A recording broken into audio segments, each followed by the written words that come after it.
Сәлем, бүгін кілегейлі соусты тауық жасаймыз. Ол үшін бізге тауықтың төс еті, кілегей, менде 22%, пияз, тұз және бұрыш қажет болады.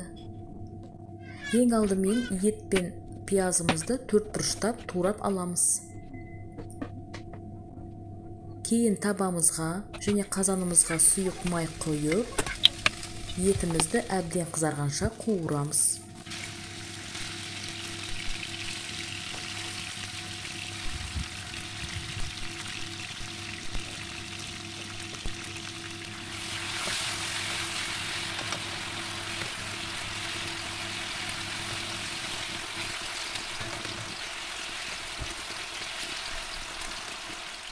Күрішті жақсылап жуып, қазанымызға салып, үстінен тұз сеуіп, араластырамыз.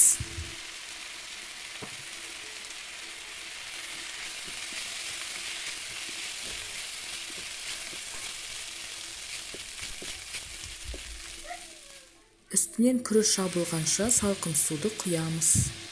Піскенін күтеміз.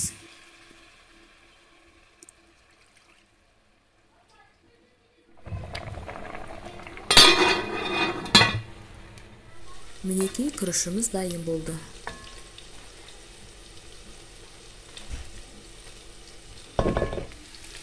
Етіміз қызарды.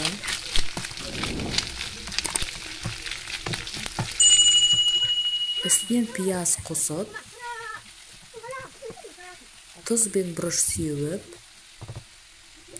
араластырамыз.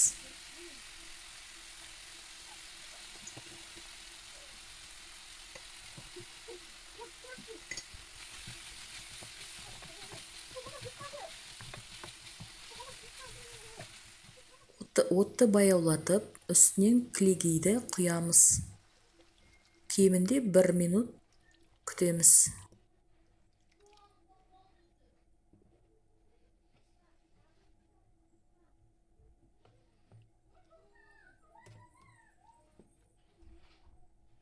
Біздің соусымыз қоюланды, әрі дайын болды.